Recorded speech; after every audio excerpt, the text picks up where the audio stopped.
ओम शांति। ओम शांति। आज की तारीख है 25 जून 2026। साकार महावाक्य। बाबा कहते, मीठे बच्चे, पावन बनने का एकमात्र उपाय है, पावन बनने का एकमात्र उपाय है बाप की याद। पावन बनने का एकमात्र उपाय है बाप की याद। याद की मेहनत ही अंत में काम आएगी। याद की मेहनत ही अंत में काम आएगी। बाबा कहते, मीठे बच्चे, पावन बनने का एकमात्र उपाय है बाप की याद। याद की मेहनत ही अंत में काम आएगी। आज का प्रश्न, संगम पर कौन सा तिलक दो तो स्वर्ग की राजाई का तिलक मिल जाएगा? संगम पर कौन सा तिलक दो तो स्वर्ग की राजाई का तिलक मिल जाएगा?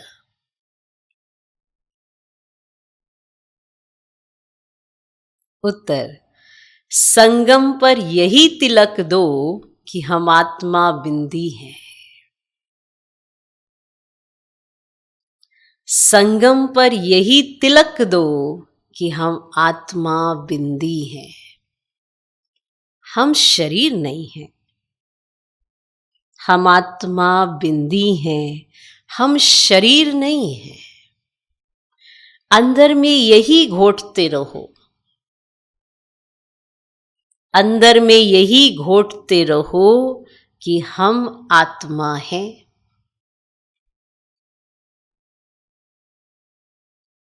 अंदर में यही घोटते रहो कि हम आत्मा हैं। हमें बाप से वर्षा लेना है। हमें बाप से वर्षा लेना है। बाबा भी बिंदी है, बाबा भी बिंदी है, हम भी बिंदी हैं। बाबा भी बिंदी है, हम भी बिंदी हैं। इस तिलक से स्वर्ग की राजाई का तिलक प्राप्त होगा। इस तिलक से स्वर्ग की राजाई का तिलक प्राप्त होगा। बाबा कहते हैं, मैं गारंटी करता हूं। बाबा कहते हैं, मैं गारंटी करता हूं, तुम याद करो तो आधा कल्प के लिए। बाबा कहते हैं, मैं गारंटी करता हूं, तुम याद करो तो आधा कल्प के लिए रोने से छूट जाएंगे। आधा कल्प के लिए रोने से छूट जाएंगे, है ना? रोना नहीं पड़ेगा। आधा कल्प, आधा कल्प समझते हो? 2500 वर्ष थोड़े होते हैं। तो सोचो, संगम पर कौन सा तिलक दो तो स्वर्ग की राजाई का तिलक मिल जाएगा? उत्तर, संगम पर यही तिलक दो कि हम आत्मा बिंदी हैं, हम शरीर नहीं। अंदर में यही घोटते रहो कि हम आत्मा हैं, हमें बाप से वर्षा लेना है। बाबा भी बिंदी है, हम भी बिंदी हैं। इस तिलक से स्वर्ग की राजाई का तिलक मिल जाएगा। बाबा कहते हैं, मैं गारंटी करता हूं, तुम याद करो तो आधा कल्प के लिए रोने से छूट जाएंगे। रोने से छूट जाएंगे। किसी बात पर रोना नहीं आएगा। ना तन की समस्या, ना मन की समस्या, ना धन की समस्या, कोई समस्या नहीं, तो रोने से छूट जाएंगे। ओम शांति। ये फुरना चाहिए कि मुझ आत्मा को, बाप को जरूर याद करना है, तब पावन बन सकते हैं। मेहनत जो कुछ है वह यही है। जो मेहनत बच्चों से पहुंचती नहीं है, माया बहुत हैरान करती है। एक बाप की याद भुला देती है, दूसरे की याद आ जाती है। बाप अथवा साजन को याद ही नहीं करते।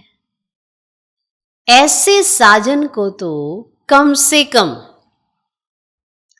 कम 8 घंटा याद करने की सर्विस देनी है। कम से कम बताए 8 घंटा याद करने की सर्विस देनी है, अर्थात साजन को मदद देनी है याद करने की, अथवा बच्चों को बाप को याद करना चाहिए। यह है बहुत बड़ी मेहनत। गीता में भी है, मन मना भव, बाप को याद करते रहो। उठते बैठते चलते फिरते एक बाप को ही याद करते रहो और कुछ नहीं। पिछाड़ी में ये याद ही क्या करेगी? मदद करेगी ना, तो पिछाड़ी को ये याद ही काम आएगी। अपने को आत्मा शरीर समझो। हम बाबा को याद करेंगे, बाबा की याद में रहेंगे, वायुमंडल शुद्ध होगा। मालूम है ना क्यों याद करना है? तो अपने को अशरीरी समझो। अब हमको वापस जाना है। अशरीरी आए थे ना, तो जाना भी तो अशरीरी है, वापस जाना है। अब ये मेहनत बहुत करनी है। आए कैसे, जाना कैसे है। सवेरे स्नान आदि करके फिर एकांत में ऊपर छत पर व हॉल में आकर बैठ जाओ। जितना एकांत हो उतना अच्छा है। हमेशा यही ख्याल करो कि हमको बाप को याद करना है, बाप से पूरा वर्षा लेना है। अब ये मेहनत हर एक 5000 वर्ष के बाद तुमको करनी पड़ती है, हर एक को। नहीं तो ना बीच में करते हो, ना सतयुग त्रेता में करते हो, ना द्वापर कलयुग में करते हो। ये मेहनत हर 5000 वर्ष के बाद तुमको करनी पड़ती है। सतयुग त्रेता द्वापर कलयुग, कहां भी तुमको ये मेहनत नहीं करनी पड़ेगी कि अपने को आत्मा समझे और परम पिता परमात्मा को याद करे। कहां भी और ये मेहनत नहीं करनी पड़ेगी। इस संगम पर ही तुमको बाप कहते कि मुझे याद करो, बस यही वेला है जब बाप कहते मुझे याद करो। तो बाप आते भी संगम पर है और कभी बाप आते भी नहीं है। तुम भी नंबरवार पुरुषार्थ अनुसार जानते हो। बहुत बच्चे बाप को भूल जाते हैं, इसीलिए बहुत धोखा खाते हैं। रावण बहुत धोखेबाज है, आधा कल्प का यही दुश्मन है। इसीलिए बाप कहते हैं रोज सवेरे उठकर ये विचार सागर मंथन करो और यही चार्ट रखो कितना समय हमने बाप को याद किया। ये चार्ट रखो, अपने लिए रखना है ना, क्योंकि आप मेहनत कर रहे हो तो वो मेहनत रंग भी ला रही है कि नहीं, ये तो आप अपने में देखेंगे कि नहीं। अब कुछ करें और आप अपनी चेकिंग भी ना करें तो कैसे पता पड़ेगा कि हम जो कर रहे हैं वो सही कर रहे हैं कि नहीं कर रहे। तो ये चार्ट में लिखो कितना समय हमने बाप को याद किया, कितनी जंग उतरी होगी। वैसे अभी तक जो हम याद कर रहे हैं तो हमारी आत्मा पर जो जंग लगी है वो कितनी उतरी होगी। सारा मदार याद के ऊपर है। बच्चों को पूरी कोशिश करनी है अगर पूरा वर्षा पाने के लिए। पाना है ना, अपना पूरा वर्षा पाना है तो पूरी कोशिश भी करनी चाहिए। नर से नारायण बनना है तो ये है सच्ची सत्य नारायण की कथा। भक्त लोग पूर्णमासी के दिन सत्यनारायण की कथा करते हैं। अभी तुम जानते हो 16 कला संपूर्ण बनना है, वे बनेंगे सत्य बाप को याद करने से। और बाप है श्रीमत देने वाला। बाप कहते हैं गृहस्थ में रहो, धंधा दौरी आदि कुछ भी करो, बाप को याद जरूर करना है और पावन बनना है, बस यही कार्य है और इसी में मेहनत है। बाबा को याद करना है, पावन बनना है, बस। याद नहीं करेंगे तो रावण से कहां ना कहां धोखा खाते रहेंगे ना, अगर याद नहीं करेंगे। इसीलिए मूल बात समझाते हैं क्या, याद की याद करो। और जिससे इतनी प्राप्तियां हो रही हो उसकी याद ना आए तो ये तो और ही धोखा हो गया। तो याद करो, शिव बाबा को याद करना है। देह सही दे के जो भी संबंधी है उनको भूल अपने को आत्मा निश्चय करो। ये देहधारी तब तक है जब तक आप इस तन में हो ना, उसके बाद तो आप भी भूल जाओगे। तो फिर पहले ही भूलो तो तुम्हारी प्रारब्ध भी बन जाए। तो याद करो, आत्मा निश्चय करो। बाप बार बार समझाते अपने को, आत्मा समझ, बाप को याद करो, नहीं तो फिर अंत में बहुत बहुत पछताएंगे, बहुत धोखा खाएंगे। कोई ऐसा जोर से थप्पड़ लगेगा जो माया एकदम काला मुंह करा देगी। बाप आए हैं गोरा मुंह बनाने। इस समय सब एक दो को काला मुंह करते रहते हैं। गोरा बनाने वाला एक ही बाप है, जिसकी याद से तुम गोरे स्वर्ग के मालिक बनेंगे। और ये है ही पतित दुनिया। और बाप आते ही ना पतितों को पावन बनाने। तो बाकी तुम्हारे धंधे दौरी आदि से बाबा का कोई संबंध नहीं है, समझा? तुम्हारे धंधे दौरी आदि से बाबा का कोई संबंध नहीं। और शरीर निर्वाह तुमको जो करना है सो करो, उसकी मनाही नहीं है। और बाप तो सिर्फ कहते मन मनाव हो, और तुम कहते भी हो हम कैसे पावन दुनिया का मालिक बने। तो बाप कहते सिर्फ मुझे याद करो, बस। अभी भगवान कहते मुझे याद करो, तो फिर भी उन्हें घड़ी घड़ी कहते हो आपकी याद नहीं आती है। अब जिससे इतना सब कुछ मिलता है ये बात ही याद नहीं आती कि सब कुछ हो ही दे रहा है, इसलिए उनकी याद नहीं आती है। वो बार बार एक ही बात बता रहे हैं कि अब तुम अपने को आत्मा समझ, मुझ बाप को याद करो। हम तो आए हैं पावन दुनिया की स्थापना करने और तुमको पावन दुनिया का मालिक बनाने, बस सिर्फ मुझे याद करो। और कोई उपाय पावन बनने का है भी नहीं। तो कितना भी दान पुण्य आदि करें, कितनी भी मेहनत करें, चाहे आग से आते जाते रहें, हा? कुछ भी काम नहीं आ सकता सिवाय एक बाप की याद के। तो बहुत सिंपल बात है, इसको कहा जाता है सहज योग। अपने से पूछो, हम अपने मीठे मीठे बाप को सारे दिन में कितना याद करते हैं? पूछो अपने आप से। अब नींद में तो कोई पाप नहीं होते हैं, अशरीरी हो जाते हैं, बाकी दिन में बहुत पाप होते रहते हैं। और पुराने पाप भी बहुत हैं, दिन में भी पाप होते रहते हैं और पुराने पाप भी साथ में चलते हैं। तो मेहनत करनी है ना याद की, तो यहाँ आते हो ना, यह मेहनत करनी है।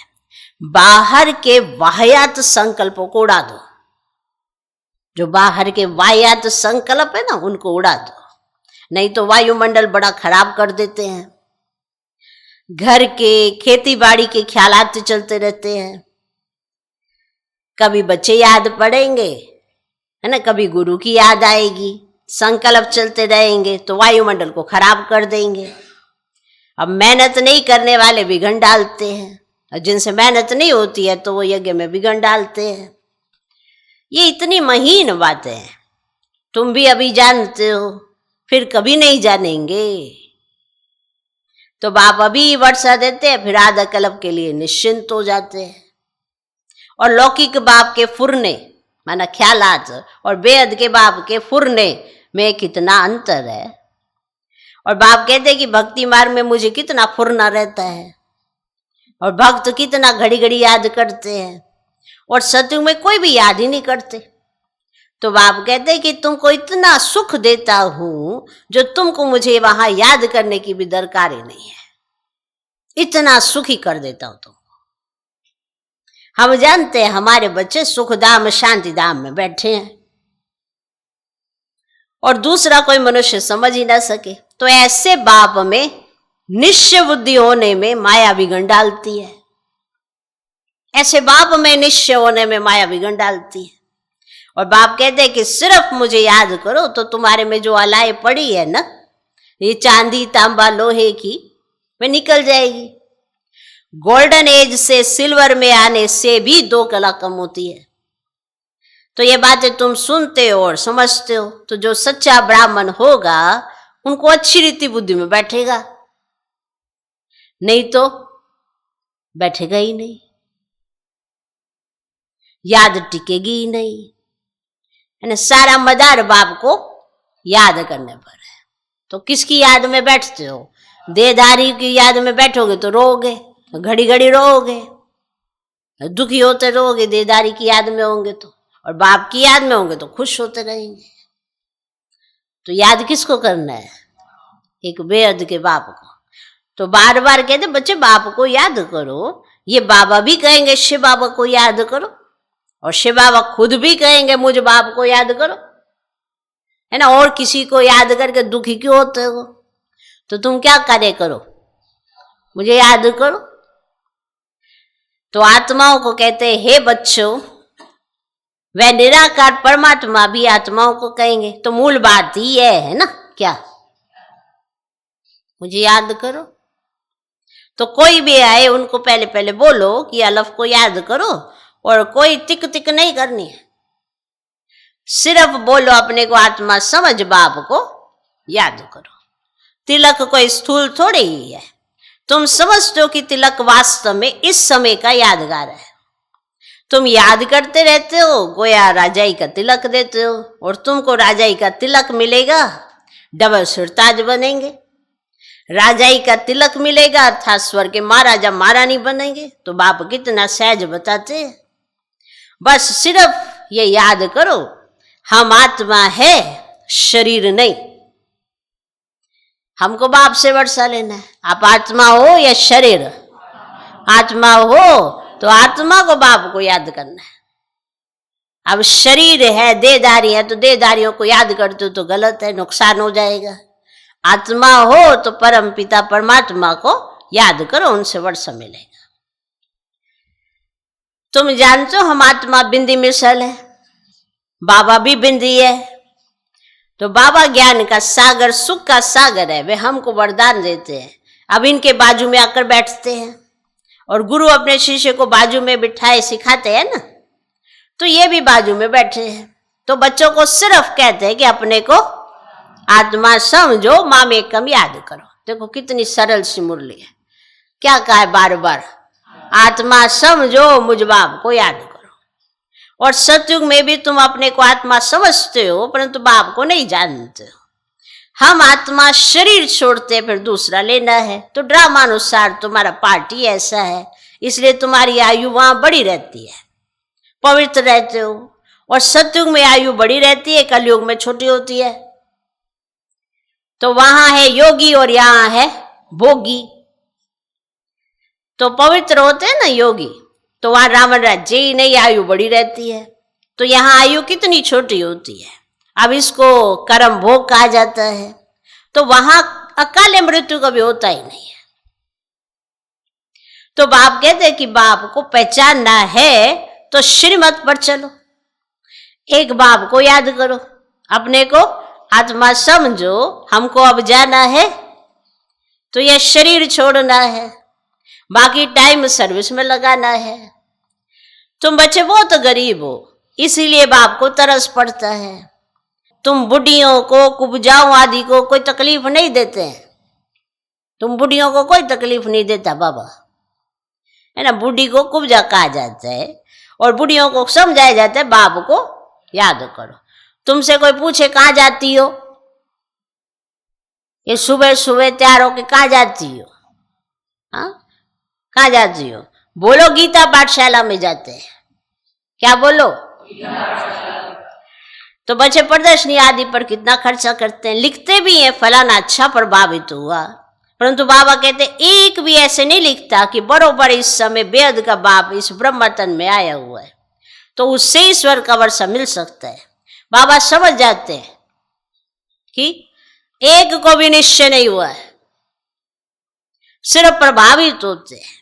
ये ज्ञान बहुत अच्छा है, सीढ़ी ठीक रीति से दिखाई है, परंतु खुद योग में रह तमो प्रधान से सतो प्रधान बने ये वह नहीं करते। सिर्फ कहते समझानी बहुत अच्छी है परमात्मा से वर्षा पाने की, परंतु खुद पाए वह नहीं। सिर्फ कहते समझानी अच्छी है, वर्षा पा सकते हैं, सबको जानना चाहिए, पर खुद पाए ऐसा नहीं आता, तो कुछ भी पुरुषार्थ नहीं करते, प्रजा ढेर बनेगी। तो बाकी राजा बने ये मेहनत है। हर एक अपने दिल से पूछे कि हम कहाँ तक बाप की याद में हर्षित रहते हैं। अपने आप से पूछो कि हम कहाँ तक बाप की याद में हर्षित रहते हैं। हम फिर सो देवता बनते हैं।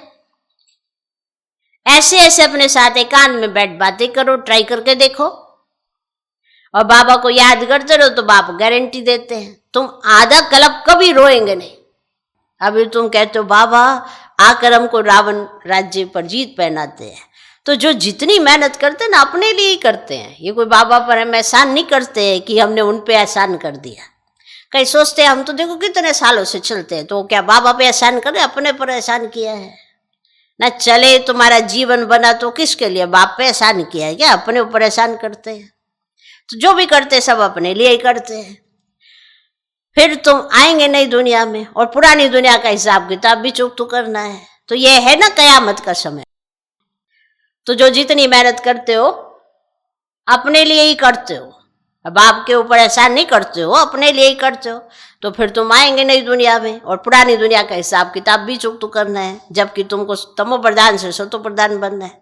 तो पावन बनने की युक्ति भी बाप ही बताते हैं। तो यह है ना कयामत का समय। तो सबका विनाश होना है और नई दुनिया की स्थापना होनी है। तुम जानते हो हम इस मृत्यु लोक में यह शरीर छोड़ फिर नई दुनिया अमरलोक में आएंगे। हम पढ़ते ही है ना नई दुनिया के लिए, और कोई ऐसी पाठशाला नहीं जहां भविष्य के लिए पढ़ाते हो। हाँ, जो बहुत दान पुण्य करते हैं तो राजा के पास से जन्म लेते हैं, गोल्डन स्पून इन माउथ कहा जाता है, और सतयुग में तुमको मिलता है, और कलयुग में भी जो राजाओं के पास जन्म लेते हैं उनको भी मिलता है। फिर भी यहाँ तो अनेक प्रकार के दुख रहते हैं, और तुमको तो भविष्य 21 जन्म के लिए कोई दुख नहीं होगा, कभी बीमार नहीं पड़ेंगे। गोल्डन स्पून इन स्वर्ग। अब यहां है अल्पकाल के लिए रजाई, और तुम्हारी 21 जन्म के लिए बुद्धि से अच्छी रीति काम लेना है, फिर समझाना है। ऐसे नहीं कि भक्ति मार्ग में राजा नहीं बन सकते हैं। कोई कॉलेज अथवा हॉस्पिटल बनाते हैं तो उनको भी अवजा मिलता है। हॉस्पिटल बनाते हैं तो दूसरी जन्म में अच्छी तंदुरुस्ती रहेगी। अब कहते भी है ना इनको सारी आयु में बुखार भी नहीं आया, ऐसे भी कई होते हैं। तो बड़ी आयु होती है, बहुत दान आदि किया है, हॉस्पिटल आदि बनाते हैं तब आयु बढ़ती है। अब यहाँ तो योग से तुमको एवर हेल्दी बनाते हैं, तो योग से ही तो तुम 21 जन्म के लिए शफा पाते हो। तो ये तो बहुत बड़ी हॉस्पिटल, बहुत बड़ी कॉलेज है। तो बाप हर एक बात अच्छी रीति समझाते हैं, और बाप कहते हैं जिसको जहां मजा आए, जहां दिल लगे वहां जाकर पढ़ाई पढ़ सकते हैं। ऐसे नहीं कि हमारे सेंटर पर आए अब इनके पास क्यों जाते हैं, नहीं, जिसको जहां चाहिए वहां जाए। अब बात तो एक ही है। मुरली तो पढ़कर सुनाते हैं, वह मुरली यहां से जाती है, फिर कोई विस्तार से अच्छा समझाते हैं, कोई सिर्फ पढ़कर सुनाते हैं, और भाषण करने वाले अच्छी ललकार करते होंगे। कहाँ भी भाषण हो पहले पहले बताओ। शिव बाबा कहते अपने को आत्मा समझ, मुझ बाप को याद करो तो तुम्हारे विक्रम विनाश होंगे और पावन बन पावन दुनिया का मालिक बनेंगे। तो कितना सहज समझाते हैं ना, कितना सहज। तो जहां भी तुम्हारे दिल लगे जाओ, पढ़ो, यानी जहाँ भी तुम्हें समझ में आए, तो कोई किसी को रोक थोड़ा सकता है, और ना ही रोकना चाहिए। मुरली है, बाबा की मुरली है, चलाई तो मुरली बाप ने है, बाकी जो जैसा समझाते हैं वो तो हर एक की अपनी अपनी अवस्था पर है, और बाबा तो कितना सहज समझाते हैं। अच्छा, मीठे मीठे सिकिलधे बच्चों प्रति माता पिता बाप दादा का याद प्यार और गुड मॉर्निंग। रूहानी बाप की रूहानी बच्चों को नमस्ते। हम रूहानी बच्चों की भी रूहानी बाप को नमस्ते नमस्ते नमस्ते। Good morning good morning good morning. धारणा के लिए मुख्य सार, पहला पॉइंट, बाहर के वाहियात ख्यालातों को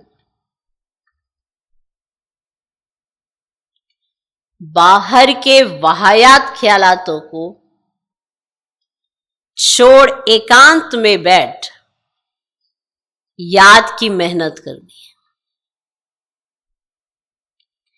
बाहर के वाहियात ख्यालातों को छोड़ एकांत में बैठ याद की मेहनत करनी है। सवेरे सवेरे उठकर विचार सागर मंथन करना और अपना चार्ट देखना है। सवेरे सवेरे उठकर विचार सागर मंथन करना और अपना चार्ट देखना है। दूसरा पॉइंट, जैसे भक्ति में दान पुण्य का महत्व है,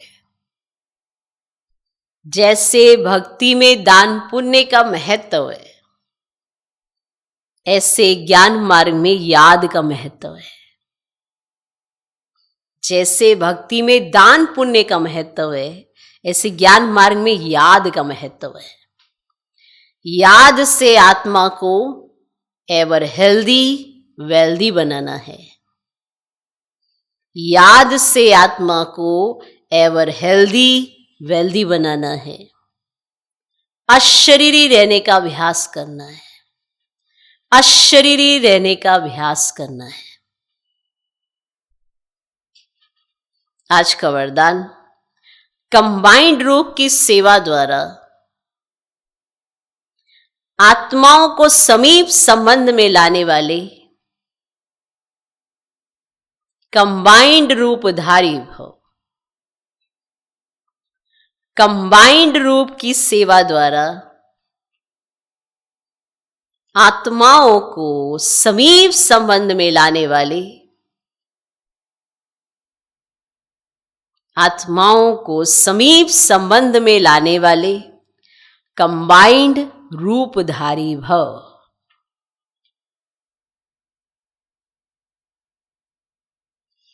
सिर्फ आवाज द्वारा सेवा करने से प्रजा बनती जा रही है, लेकिन आवाज से परे स्थिति में स्थित हो, फिर आवाज में आओ, अव्यक्त स्थिति और फिर आवाज, ऐसे कंबाइंड रूप की सेवा वारिस बनाएगी। आवाज द्वारा प्रभावित हुई आत्माएं अनेक आवाज सुनने से आवागमन में आ जाती है, लेकिन कंबाइंड रूपधारी बन कंबाइंड रूप की सेवा करो तो उन पर किसी भी प्रकार का प्रभाव पड़ ही नहीं सकता।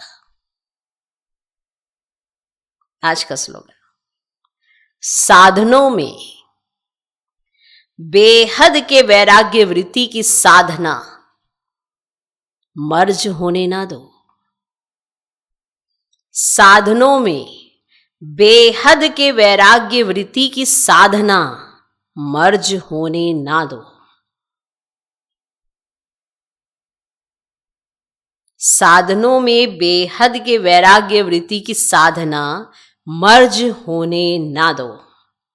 यह व्यक्ति शर्य सदा हर्षित रहने के लिए अपनी नेचर को सरल बनाओ, सहनशील बनो। जो सहनशील बच्चे हैं वे अपनी सहनशीलता की शक्ति से कैसे भी कठोर संस्कार वाले को, कैसे भी कठिन कार्य को शीतल बना देते हैं, वह सहज कर देते हैं। सहनशीलता के गुण वाला गंभीर होगा और गहराई में जाएगा। सहनशीलता के गुण वाला गंभीर होगा और गहराई में जाएगा, वह कभी घबराएगा नहीं। गहराई में जाकर सफलता प्राप्त करेगा, गहराई में जाकर सफलता प्राप्त करेगा। ओम शांति।